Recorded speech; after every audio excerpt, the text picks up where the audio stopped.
Thanks for tuning in to Men for the Win, a podcast hosted by David Kufis and Dan Thompson, two avid fans who appreciate well-played baseball, especially when it's done by the Twins. Men for the Win is sponsored by the Grand Group with Edina Realty. Are you looking to purchase a new home in the Twin Cities area? Or perhaps you're trying to sell your current home? Whether you're upsizing or downsizing, the Grand Group with Edina Realty will meet all of your housing needs. Contact the Grand Group by emailing thegran, G-R-A-N, group at edinarealty.com or call them by phone at 612-817-8751. The Grand Group with Edina Realty, 3-time Minneapolis-St. Paul Magazine Super Agent Award winners.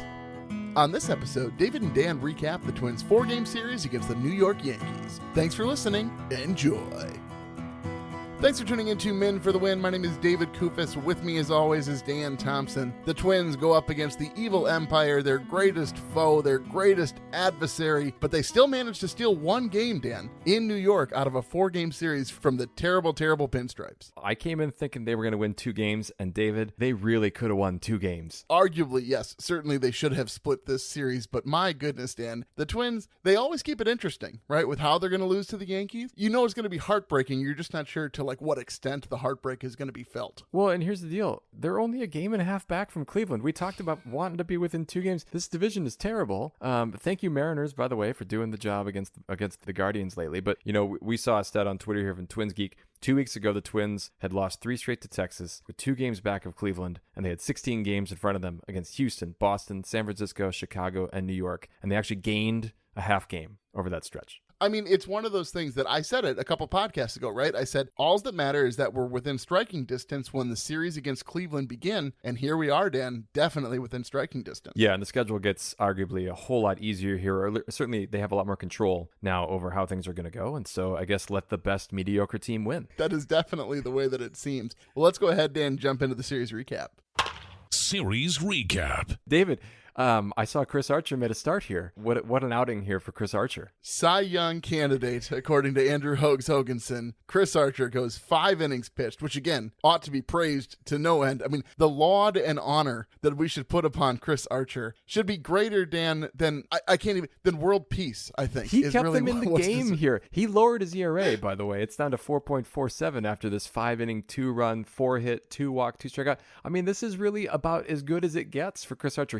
If the Twins had had a lead, he would have been eligible to get a win. Okay, so I don't want to distract from the game here. The Twins did lose this one. They lost it 5-2. But I think we need to talk about Chris Archer because this has been a feature of the podcast the last couple of episodes. And every episode, they are poking the bear here, folks. Both Dan and Andrew Hogenson, they just want to get me going. That's all they're after here. You've been tossed 2 series in a row, by the way, because of this Chris Archer. I'm not sure what percent is trolling and what part do they actually believe. But here's what I know. Aaron Gleeman, a man I respect greatly, especially as a statistician, he wrote an article doing a deep dive on Chris Archer. And you know what he came away with, Dan? You know what he came away with, Hogs? You know what? That David guy on the Men for the Win podcast, he's onto something here. Chris Archer is terrible. Hold on. He didn't call him terrible. He called him less than ideal for a 4th or a 5th starter. So I like How does that not equate to terrible? That's just terrible by different words. Because he is what they thought. Let me read you one paragraph, and I think it's going to actually kind of make your point. So I think you should let me get through it. He says, he writes, even if Archer's start is combined with the first reliever out of the bullpen each time, the result is still a mediocre 4.26 ERA and 5.6 innings per outing. And if it takes 2 pitchers and 2 roster spots to match the production of 1 below average starter, that's a sign the arrangement isn't working. And that actually does make some sense, David. I will grant you that. Okay. Well, thank you. Thank you for... Can we move on from this now? All right, we better... and Chris we'll Archer. let Hogs fight this fight on Sunday. So anyway, like I said, Twins lose this one 5-2. And, you know, this shortstop who was with the Twins, Dan, before the season, I don't know if you remember this. He was only with the Twins for, 18 hours, I forget how long. He was shook here some from hands, Texas, right? He said hello. Yeah, it was good. and then he shipped off to the Yankees. So Kiner Falefa, he was on a revenge tour. And I don't know why. I mean, if you had the choice to be a professional baseball player and you could choose to play for the Minnesota Twins or the New York Yankees and be guaranteed starting time at either of those places, you're likely choosing the Yankees. Now, you or I probably wouldn't, but just about anybody who's sane would, right? And so he goes in this game, he goes 2 for 3, but in every game of this series, Dan, he just absolutely demolished. He did. 2 hits in game 1, 2 hits game 2. 1 hit would happen to be a grand slam in game 3, and then a couple more hits in game 4. I mean, he was a monster. He was almost more impactful than Aaron Judge. I know we'll get to him a little bit more later as well. But what a series for him. And I will say this, though, for this game. The Twins did have a chance. It was tied at 2 in the 5th. The Yankees got 2 in the 6th, and I was a little annoyed because in the 7th inning, which, by the way, we should back up, Gary Sanchez had a monster home run here. 473 feet, David. Pretty nuts to watch it, and I think it was like the 3rd or 4th longest at Yankee Stadium. Yes, so good on him, former Yankee going back. But in the 7th inning, and there were a number of calls I thought, maybe I was just paying more attention to it, but from the home plate umpires that really were impactful.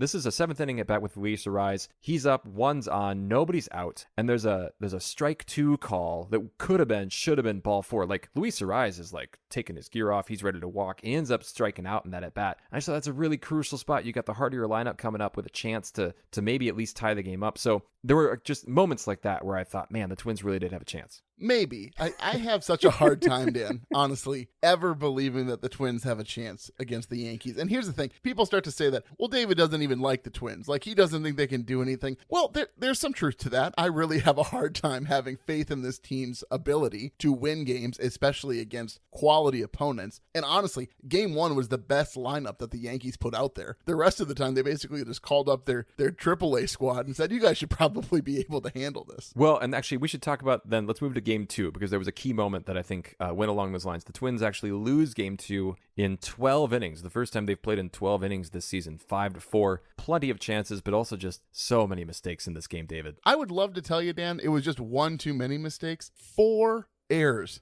4 errors. Now, they needed 12 innings to get it done, to get these four errors done, Dan. But it was so funny how all of these errors were balanced out with remarkable defensive plays. If you had an error, the guy was like, okay, well, now I really got to make up for that. Absolutely. I was thinking the same thing because in the 10th inning, for example, Miranda makes an error where a ball kind of gets under his glove, but then he makes a very nice double play where he steps on third and throws across the diamond to get the out at first. Carlos Correa had a great play in the 9th inning to keep that game, tied at the time to go into extra innings. It was weird, and all of this overshadows what was an excellent start by Louis Varland, the Minnesota native. North St. Paul, I think you have a player who you appreciate from that area of Minnesota, Dan. Is that Miguel Sano? Who are we talking about?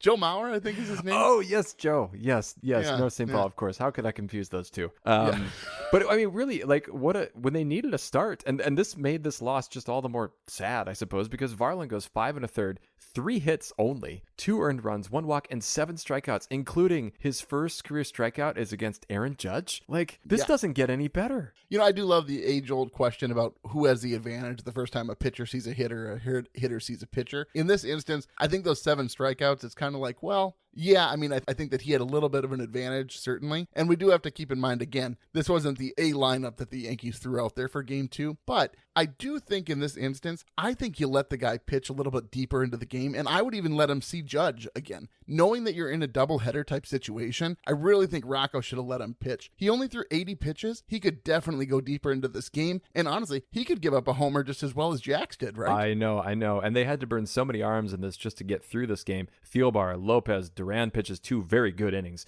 Fulmer pitches an inning, and then McGill ends up blowing it in the bottom of the 12th after the Twins had taken a lead in the 12th. But I think we'll talk maybe a little bit more about the extra innings here later on in one of the segments.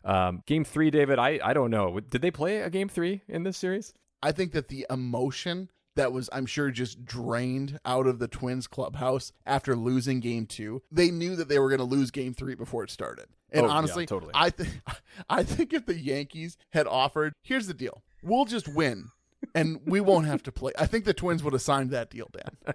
Hey, you know what? Maybe they could have all gone as a team and seen Hamilton, right? Wouldn't that have been great? Which, by the way, did you notice, obviously, Jose Miranda posing with Lin-Manuel to have dinner? The sad thing about that was that their whole family, there were a lot of them who were going to be at that game, too, if it were going to happen on Tuesday night, David. Why are you shaking your head, closing your eyes? I just don't care. I do not care, even a little bit. You know what? It's if like, you had a famous it's like if a cousin, different player David, on the Twins was siblings with a extra who was on Buffy the Vampire Slayer to me. That is the same equivalent of importance I have here. Yeah, so anyway, game 3, it's just terrible. Twins lose this one 7-1. We have Joe Ryan on the mound. He goes 4 innings pitched, 4 earned runs, 4 walks, 3 strikeouts, and a home run given up. It happened to be a grand slam. Well done, Joe Ryan. Again, this looks more like a Chris Archer line. Except for the 90 pitches that he threw. I think Archer would not have made it that far. But Garrett Cole has a great start for the Yankees, 6 2/3, 14 strikeouts, which to your point, I think the Twins were just happy to get a couple hits and then say, all right, we're not going to get no hits. Yeah, a great time for Pagan to come in, too, in Game 3. That was nice, too. And they got a couple innings out of Austin Davis before they cut him. So really well done. And they didn't even have to pitch 9 innings, right, because they were on the road. So all the better, David. All right, so here we go. Game 4, Twins win this one, 4-3. Thankfully, Dan, because honestly, at what point did you think that the Twins were going to win this game? Was it ever before the Twins won? Like, do you know what I mean? Like, there was never a time when I thought the Twins would win this one. I did feel pretty good, actually, after Correa's 2-run home run in the 8th. He was pumped. I thought, I think maybe this is the time they're going to be able to get out of this. It did seem that way, but then Lopez, Dan, the ex-Baltimore Oriole, is on the mound, and he struggles mightily to get guys out. He's throwing a wild pitch. He's walking guys. He just hasn't really been everything we'd hoped he'd be. Well, Aaron Judge hitting a leadoff double in that inning did not feel good. He comes around, scores on a wild pitch, but he gets out of it. And then in the 9th, Michael Fulmer creates another jam that was almost a debacle with runners at second and third with 1 out. He loads the bases intentionally, but then he gets a key strikeout and then a ground out, and actually a really nice play on that ground out for the final out, especially because Miranda had to try to go to get the ball, but then he hustled back to first to catch the ball that was coming in from Palacios at second, and they end up getting the out and winning the game. Like, even after the victory, I still felt they were going to lose, Dan. Like, is that a normal feeling? I think it probably was.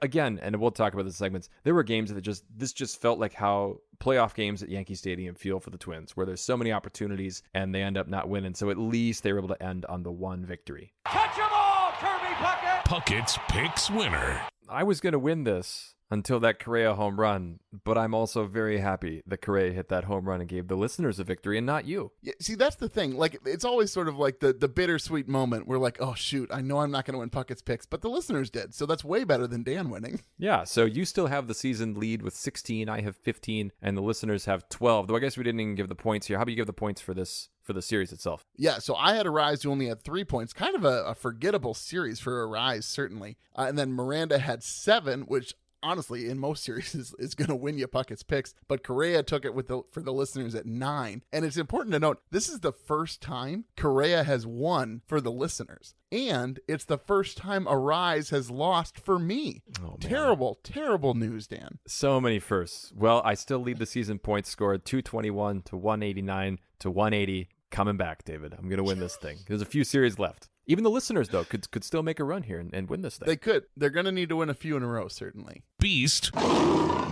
versus Bench. Is losing fun? Is losing fun. For a series that the Twins lost 3 out of 4, Dan, I shouldn't have as much of a problem choosing the Beast as I'm having. And it's not because I don't think anybody had a good series. I actually think there's some decent options here. I thought about Varland, but he only, went 5 1/3. I thought about Gray, who we thought was going to end up on the IL, but he pitches 6 innings and does pretty well. And then Correa, though, is really who I think is the standout. He finally sort of stepped up, especially because he had a couple of big moments earlier in the series that he didn't capitalize on. To see him capitalize on that in Game 4 was really sort of give me a little bit more hope for the end of the season. Yeah, and it made up for a couple of strikeouts he had earlier in that game. Also, just going back to Game 2 again, that play that he made in the bottom of the 9th to get to a ball that I didn't see him coming anywhere in the frame. That was pretty great. Certainly. Who do you have as your Beast? I went with Gary Sanchez. So he didn't have a great series against the Yankees the first time around, but he opens this one with a monster home run in Game 1, and he really bookended it well in Game 4, going 3 for 4 with a run, with an RBI. He was just much more of a presence here, especially with Sandy Leon not being fully healthy and Caleb Hamilton being totally useless, apparently, as a player. He even gets picked off here as a pinch runner. Again, I want to see a foot race between these two guys, between Gary Sanchez and Caleb Hamilton. I want to see a foot race to prove to me that Caleb Hamilton is faster than Gary Sanchez. I mean, here's the funny thing. Earlier in the game, Dick Bramer's talking about how Gary Sanchez is like literally 4 feet from first base. Because I think he knows like it's more important to not get picked off here. Good on Gary Sanchez. Really encouraging to see this out of him because they're going to need him here down the stretch. And I don't want to dwell on Caleb Hamilton here. You are, though. You are dwelling on Caleb Hamilton. He doesn't have a major league hit yet, David. No, okay, that's the thing. The only thing you have to do here is not be dumb, right? You don't get picked off when you're pinch running. Your only job is to run. And most of the time, Dan, when teams bring in pinch runners, it's because they're fast, right? It's because they might steal a base. No, that's not happening. That's not on Caleb Hamilton's radar. Like, he's not thinking, oh yeah, coach, put me in. I'm going to steal second. That's not happening. Your job is to be literally a millisecond faster than Gary Sanchez and not get picked off. He was so confused at what was happening. It took him so long to get back to first base because he's like, well, why would they throw over? They know I'm not a threat to steal. Well, you got to make sure you can get back to the base. Fans want an ejection. There it goes. And that was Gardy's gripe. David, you can't get tossed so early in this episode. We have so many things to talk about that are tossable. So, all right, let's move forward here. Who's on your bench? And then we got to move to mine because I'm a threat to get tossed today too. So I'm going to go ahead and give it to Urshela, who's sort of the other side of the coin from Sanchez for former Yankees. So Sanchez had a great series. Urshela had a pretty forgettable series. And honestly, he came up in some moments where all you have to do is get a productive out. Like, you don't even need a hit. Just move the runners over. But he's grounded into double plays. He's not hustling down the line. Really bothers me when guys aren't hustling down the line. And let me tell you, Dan, say what you will about Jake Cave, but there were 2 hits he got in this series because he hustles out of the box. And you know why, Dan? Because Jake Cave understands who Jake Cave is. Jake Cave wakes up in the morning, he looks himself in the mirror, and he says, you are Jake Cave. You are living on this roster one day at a time. And if there's one thing that Jake Cave can control, it's leaving the box with the speed of light. Is this that was like a Stuart Smalley moment. Like, I'm good enough, I'm smart enough, and gosh darn it, people like me. You're telling me that Jake Cave doesn't start every day by looking in the mirror and giving himself a pep talk? Well, you know what? Who needs to is Gilberto Celestino. My goodness, he's on my bench for just all of the base running, David. So he's thrown out at second again, which you would think a guy who got thrown out at second in the previous series because he didn't hustle enough would have the memory to think, oh, maybe I should actually hustle a little bit. But the same thing happened to him, right? So that's annoying. Then in game 2, we're going to talk about Tommy Watkins' role here. But here's the deal. So in extra innings, he's at second. Luis Ariz singles to right, and it's like Celestino's just trotting to third. Why are you not hustling? Hustle to third. Make that a difficult choice. It's like he was surprised that Watkins sent him. It's like, well, Watkins might have been assuming. Anyway, I'm getting ahead of myself. And then finally in game 4, he gets doubled off at second base on a soft fly ball to left center. I'm like, you're not paying attention, Gilberto. Yes, you're hitting better. And yes, the Twins need a center fielder who's competent. Great. But then think about, he can't even count the outs as we saw in the Rangers series. Man. Gilberto, you got to get your head in the game. The play in game 4 that you just mentioned was very much a little league play where you could see that happening in a little league game, but you do not expect that sort of air at the major league level. No, it's not like he was going with the pitch. Like, he just wasn't paying enough attention. Did he forget that outs again? I don't understand. Let's go to Rocco's Rewind because you want to talk more here about Mr. Watkins. Rocco's Rewind. Yeah, so I want to talk about that Celestino play and Watkins sending Celestino home, which, here's the thing, Dan. He was sent and he was thrown out by 20 feet. It wasn't close. And so what bothered me, not just did it bother me that Watkins sent him, but what bothered me about Celestino is in that moment when you're looking at the catcher who has the ball, you're walking towards him just to get tagged. No, run back to third. You have a guy who's on first base. You need to take a moment to think, okay, is there any way that I can make a rundown happen here to advance the runner to second? I've made a big mistake, but maybe I can at least salvage keeping a runner in scoring position. Absolutely ridiculous. You can see it on Luis Ariz's face, right? Like, Ariz is losing. Yes. He is losing his mind on first base because he's thinking he should have either had a runner on first and third with no outs and Carlos Correa coming up to bat, or he should have had an RBI. It was ridiculous. So Aaron Gleeman was on Barrero today. They bring up the question of Tommy Watkins, and Gleeman says he's trying to be a little political here, and he goes, here's the thing. You don't know the name of the third base coach unless he screws up. And I agree with that, right? Like, would we know who Tommy Watkins was if he's made every right call this season? No, we wouldn't. Not a chance, right? However, the number of times I've complained about Tommy Watkins on this podcast, there's something to be said there for the times that he sent people home when he had no business doing so. And it bothers me a little bit that people are like, well, the only reason you really think that, it's like when you know, the whole red truck thing, well, you bought a red truck, so now you see red trucks everywhere. Yeah. No, that's not the case here. Tommy Watkins has consistently made poor decisions. And I tweeted about this saying, I got the receipts. You can go back and you can listen to podcasts as early as the second or third series of the season that I said, this guy needs to be replaced because he doesn't know what he's doing. Now, granted, maybe I just have a thing against third base coaches because I really didn't like Tony Diaz either. But at this point, I'd take Tony Diaz over Tommy Watkins, and I don't know if that's an insult or a compliment to one of them. I'm not even sure what I'm saying anymore. Well, I think to your point, this is on Watkins. That play is also in Celestino, and this is important because it's the extra innings in Game 2. You know, if the Twins can get a run there, who knows what happens in the bottom of that inning. So I agree with Celestino. The criticism there, I agree with Watkins. Just not well handled overall at all. Yeah, what do you have for Rocco? I have my concerns about putting Billy Hamilton in a position to swing the bat. So Billy Hamilton comes up and he starts Game 4, and great. I understand you want to use the guys on your roster. He's playing left field. This is what I don't understand. Jake Cave pinch hits for him in like the 5th inning after Billy Hamilton has had one at bat. Why are you doing that? What? Billy Hamilton's use is when somebody else gets on base and then you put him on base instead. And even then, I mean, Billy Hamilton was a little too gung-ho in the last time he did this and he got thrown out at third. But my goodness, don't do that. Start Jake Cave and then have Hamilton come in a key moment for somebody and run the bases. I get that you're trying to be equitable and you want people to get their at-bats. But I'm sorry, Caleb Hamilton and Billy Hamilton, actually, you should have no Hamiltons in the batting order. I'm sorry. At any point here, they should be coming in later. I do think that that's part of the confusion. I think that Rocco has selected Caleb Hamilton when he meant Billy Hamilton. And really, Dan, I got to be honest with you. I think that this podcast has far too many Hamilton references as it stands. And now they just keep adding Hamiltons, and then we're talking about the guy who wrote it, supposedly, who I'm supposed to know. I don't quite understand what we're doing here, Dan. We just need a Burr. We need a Burr on this team as well. No, they're just going to keep adding Hamiltons, Dan. I just can't wait until they have a lineup that's 80% Hamiltons. All right, let's move forward here to the next segment. Minnesota moment. Well, I'm going to take the easy one here. I think it has to be Correa's 2-run homer in Game 4. Obviously, top of the 8th, give the Twins the lead with a good chance to win the game. But I do think this was an interesting stat tweeted out by Gleeman. I feel like we've had a very Gleeman-centered episode here, at least from my perspective. But Gleeman writes, this season with runners in scoring position, Isaiah Kinner-Falefa has now hit more homers against the Twins than Carlos Correa has hit for the Twins with runners in scoring position. That's embarrassingly crazy, David.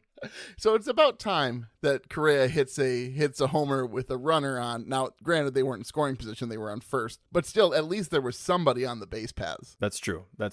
I'm gonna go back to Game 2. So many moments in Game 2, David, that I wanted to talk about. I'm actually gonna go. It was so long. There's just so many options. There were. So I'm gonna go to the 11th inning. So the Twins, they get out, 3 up, 3 down in the top, and in the bottom of the 11th.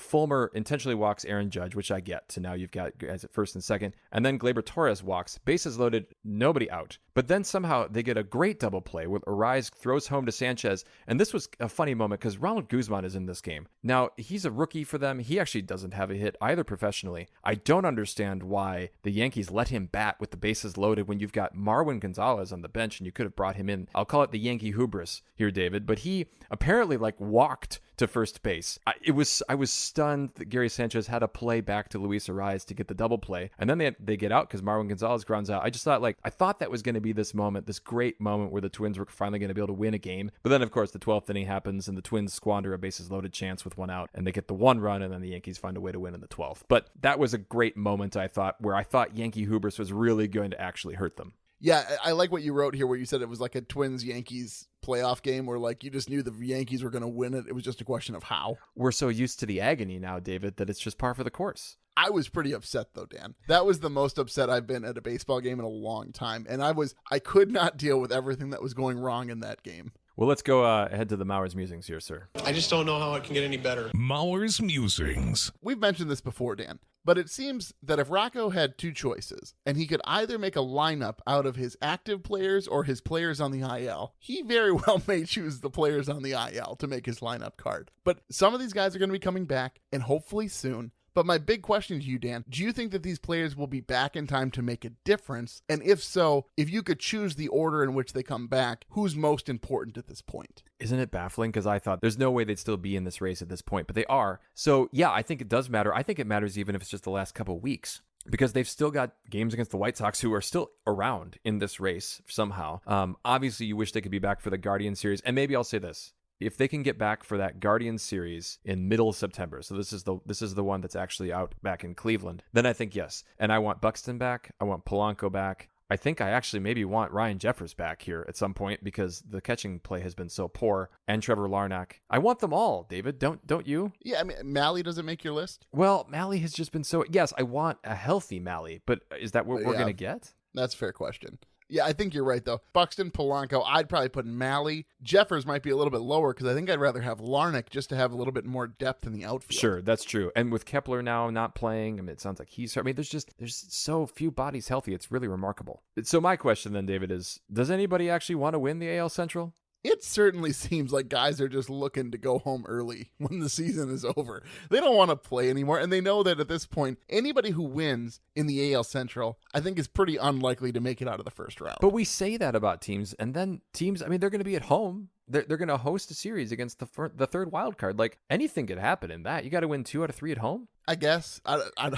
Do you have a favorite right now? Like, do you think that the Twins are I can't even say 50-50. Are they a 40-30-30? Are they what would you put the odds? I still think they're going to win the division, and I'm not sure though, Dan, if that's my head or my heart talking. I really don't know. I wish I could tell you, because that may very well be a logical perspective. But again, it seems a little bit like a moot point to talk about it that much because we have to play the Guardians so much starting on Friday. Yeah, and I just worry about the health. I just don't know that they've got the bodies to be able to make it through, but we've been saying that for a month. It does seem to be the constant refrain that we find ourselves saying, like, I wonder who's going to play that position. I know. All right, let's grade the series, David.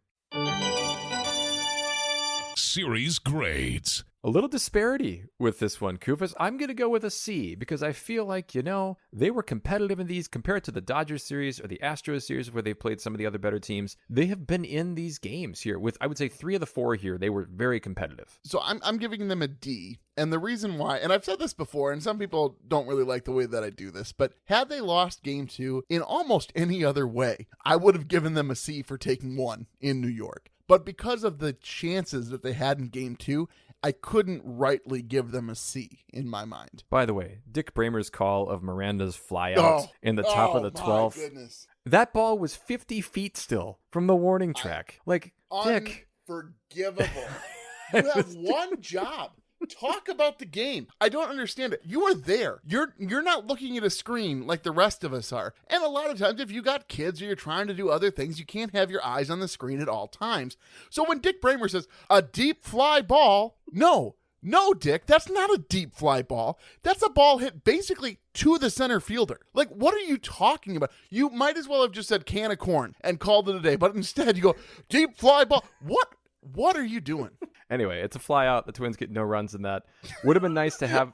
I don't know. Because it looked good off the bat, like from the TV perspective. But again, we're not at Yankee Stadium. We're at home. I don't know, Jack. It looked like Herbeck pulled him off the bag. Herbie's headlines. So I wrote it in the notes just because I knew that you wouldn't, because you're afraid to talk about the Yankees in this segment. But we will. Let's just touch really quickly. Aaron Judge is on a tear as far as home run hitting is concerned, and he's getting awfully close to the single season record. He's at 56 now, and man, he is sure getting the Barry Bonds treatment when Twins pitchers are, intentional walks when guys are already on. I just think this guy's doing something special this year. Well, he's a giant. I think he should be in a different league. It is pretty unfair how much bigger he is than everybody else on a baseball field. Well, it just, when he's in the batter's box, it looks like the plate is closer to the pitcher on TV. You're like, wait, why is he standing so close to the pitcher? Have you seen him in person before? No. I saw, so I took my oldest once. I remember this because I wanted to see him play. We saw him play against the Twins once. He ended up pinch hitting at the end of the game, and the Twins actually got him out and won the game. But he is a specimen. It is pretty fun to watch him. He's 30 years old, so I think he's not gonna be able to break maybe a lot of the bigger records we might think of. But this single season home run one, at least the legitimate one, looks to be his. So we're not going to go into deep detail here, but obviously the biggest news in baseball right now, for regardless of the team that you cheer for, is that Major League Baseball is voting on several potential rules changes. So one would be banning the shift, and I think that's probably the most controversial. The second is the pitch clock, and third is larger bases, which Dan Thompson could not be more excited about. Just, it's all of those moments like Caleb Hamilton reaching back for first base. He would have been safe in game 4 with just a slightly bigger base. Maybe. I don't know. So, he probably would have felt more comfortable taking a larger lead then.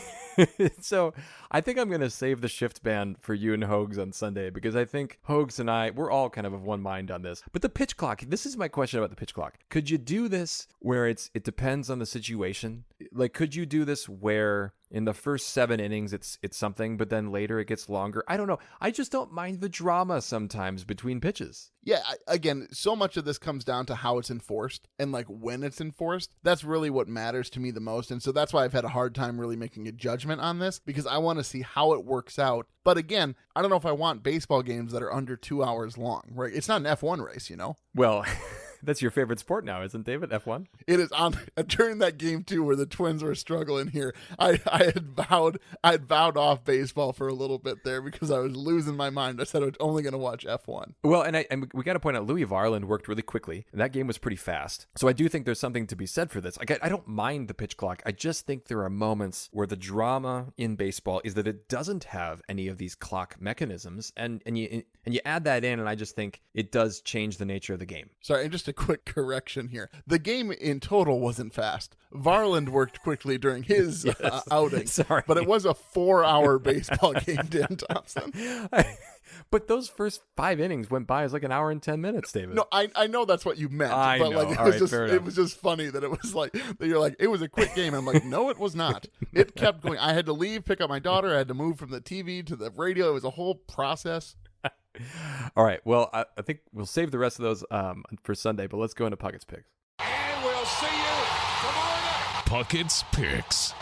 So Hoges gets the listener pick for the upcoming series against the Guardians, which is definitely one of the 2 most important series left in this season. And so he's going to take Correa, really to the surprise of nobody. Clearly, Correa has turned it up a notch. Yeah, he has, and it's nice to see it. Nice to see his leadership in the field. He is the general of that team when they're on the field. Speaking of generals, I'm going to take Hamilton. Wait, no, what? No, I'm going to take Miranda. There you go. Was Hamilton a general? You gotta just watch the musical, David, and it's so much of your life is going to make more sense. It's not gonna. Is it historically accurate? Yeah, I mean, other than a few minor changes, David, you'll have to wait and see. You can do that, and then we'll have a discussion on the podcast. No one wants to listen to that, Dan. But I am going to take Miranda, and I'm not going to mention his famous relatives. I'm just going to take Miranda, and I'm going to hope he wins me Puckett's picks. Now you leave me in this conundrum. The safe pick is Luis Arraez. There's no doubt that is the safe pick. But there's something about me right now that wants to pick Nick Gordon, and that's who I'm going to pick. Nick Gordon in a big spot against the Guardians. The funny thing is, I can't even mock it, right? Like, had you done that at the beginning of the season, I would have been like, okay, well, good luck with that. But now it's like,